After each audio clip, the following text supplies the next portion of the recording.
आपका और ओशो जी का क्या रिश्ता है, कैसे? लोग मुझे ओशो का छोटे भाई के रूप में जानते हैं और मैं अपने आप को ओशो के शिष्य के रूप में जानता हूँ, है ना। मैं ओशो से 24 साल छोटा हूँ। हम 11 भाई बहन थे। ओशो नंबर 1 हैं, मैं 10वें नंबर पर हूँ, तो बीच में लंबा गैप है। तो मैंने उनको भाई के रूप में नहीं, बल्कि वो इतने बड़े थे मुझसे कि जब मुझे थोड़ी बहुत समझ आई, समझो 7-8 साल 9 साल की उम्र में, तब तक वो विश्व प्रसिद्ध व्यक्ति हो चुके थे। उनकी सैकड़ों किताबें छप चुकी थी। तो मेरे मन में उनकी जो छवि है वो भाई जैसी नहीं, गुरु जैसी है। और मैंने सदा अपने आप को उनका शिष्य रूप में ही जाना। तो मैं अपने परिचय में यही एक बात जोड़ना चाहता हूँ, क्योंकि लोग मुझे दूसरी दृष्टि से देखते हैं कि भाई हैं, लेकिन मुझे ऐसा नहीं लगता कि भाई हूँ। अब ठीक है, शकल सूरत से तो मैचिंग रहेगी रहेगी, भाई भाई है तो, लेकिन वो मुख्य बात नहीं है। उनका जो सोच है, क्रांतिकारी सोच, जीवन के किसी भी आयाम, किसी भी पहलू के बारे में वो समस्या को जिस तरह से सुलझाते हैं, वो अनूठापन है उनमें। और वो इतनी आकर्षक बात है कि हम सोच भी नहीं पाते कि ऐसा भी सोचा जा सकता है कि इस समस्या को, जिसको हम बहुत गंभीरता से ले रहे थे और समझ रहे थे विकराल, सुलझ ही नहीं सकती, उसका इतना सा हल इतना आसान तरीका से निकाला आएगा।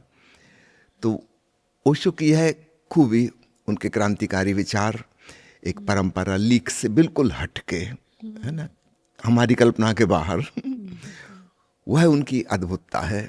और एक मनुष्य के निजी जीवन में अथवा सारे विश्व के कल्याण के लिए क्या हो सकता है, उस सब पर उन्होंने अपनी अद्भुत और अनूठी दृष्टि दी है, जो भविष्य में बहुत बहुत कारगर हो सकती है। बिल्कुल सही बात आपने कही है। तो जो आपने ये बात कही ना कि मैं उनका छोटा भाई हूँ, लेकिन मैंने उनको हमेशा अपने गुरु की तरह देखा है, तो ये आपका भी मतलब, वो कहते हैं कि वो रूह का कई बार कनेक्शन हो जाता है, और अपने आपको अपने साथ ही मिले जिनसे कि आपने गुरु की तरह बहुत सारी चीज़ें सीखी हैं और अपने जीवन में अपनाई हैं।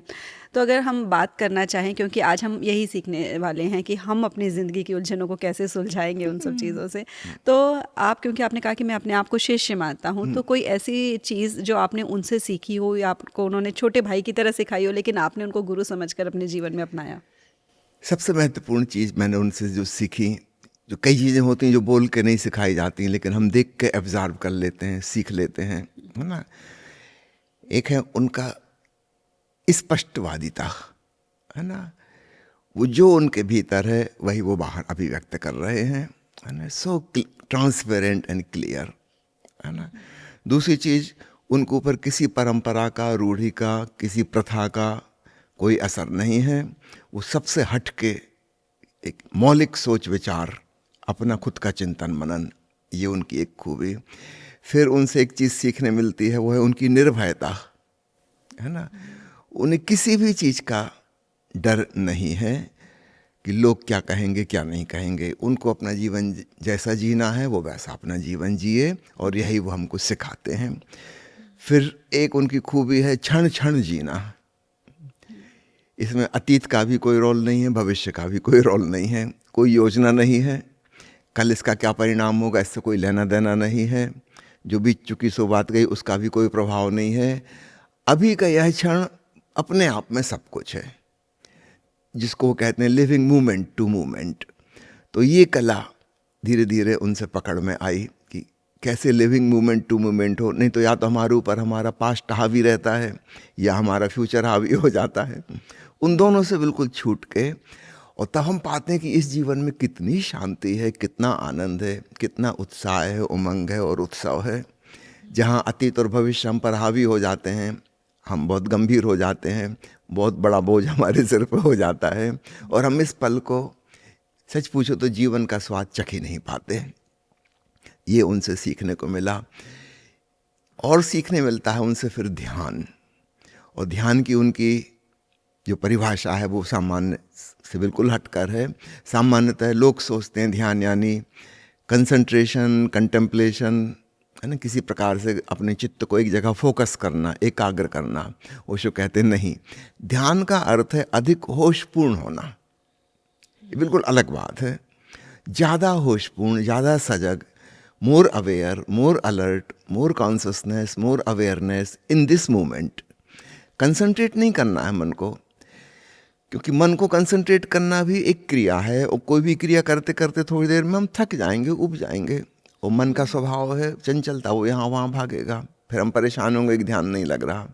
ओशो कह रहे हैं तुम मन के साथ हस्तक्षेप नहीं करो, कोई छेड़खानी नहीं करो, मन जैसा है रहने दो, तुम चुपचाप देखो, बी एन ऑब्जर्वर, एक निरीक्षक है ना, एक साक्षी दृष्टा। तो ठीक है, मन में विचार चल रहे हैं तो चलने दो, तुम दूर खड़े होकर देखो। जैसे सड़क से राहगीर गुजर रहे हैं और तुम किनारे खड़े, तो तुम्हें कुछ लेना देना नहीं, कौन आ रहा है कौन जा रहा है उनकी वो जाने, तुम चुपचाप बस देखो कि क्या हो रहा है। इस स्थिति में जब हमारी चेतना हो जाती है, उसका नाम मेडिटेशन है ना। तो मेडिटेशन विजुअलाइजेशन नहीं है, मेडिटेशन कंसंट्रेशन नहीं है, मेडिटेशन कंटेम्पलेशन नहीं है, बल्कि थॉटलेस अवेयरनेस, निष्पक्ष होकर चुपचाप देखना क्या हो रहा है। तो निश्चित रूप से जगत में भी बहुत कुछ हो रहा है, उसका हमें ज्ञान होगा। हमारे मन में, हमारे हृदय में, भाव के तल पर, विचार के तल पर कुछ हो रहा है, हमारी देह में कुछ हो रहा है, कोई सेंसिटिविटी है, संवेदनाएं हैं, सिर्फ उसको जानो दूर से, जैसे किसी और को हो रही हैं। तब एक अद्भुत शांति की और साक्षी की अवस्था बनती है, उसका नाम ध्यान है। तो ओशो से सबसे बड़ी देशना जो हमने ग्रहण की वो है ध्यानस्थ होना। और यह इतना सरल है कि छोटा बच्चा भी कर सकता है। आखिरी बात जो मैं जोड़ना चाहूँगा मुख्य देशनाओं में, वो है जीवन के प्रति अत्यंत सम्मान का भाव, प्रेम का भाव, आदर का भाव, है ना। पुराने साधु महात्माओं ने सिखाया था जीवन का तिरस्कार, उसकी आलोचना, उसकी निंदा, जिंदगी पाप है ना। हम अपने पिछले जन्मों के दुष्कर्मों की वजह से पैदा हुए हैं, उसका दंड भुगतने, जैसे ये कोई सजा हो, जैसे कोई ये पृथ्वी जेल खाना हो जहाँ हम भेजे गए हैं सजा काटने के लिए। इस प्रकार की नेगेटिव एटीट्यूड पुराने धार्मिक लोगों ने दी थी। ओशो ने उसको बिल्कुल नेस्तनाबूद कर दिया। उन्होंने कहा यह परमात्मा का खूबसूरत उपहार है जो तुम्हें मिला है जीवन, इसको भरपूर सम्मान से जियो, प्रेम से जियो, आदर से जियो। तो जीवन में हर चीज़ का आदर और सम्मान ये ओशो ने सिखाया, छोटी से छोटी चीज़ का। आप चाय पी रही हैं तो चाय की एक एक चुस्की का पूरा मजा लीजिए।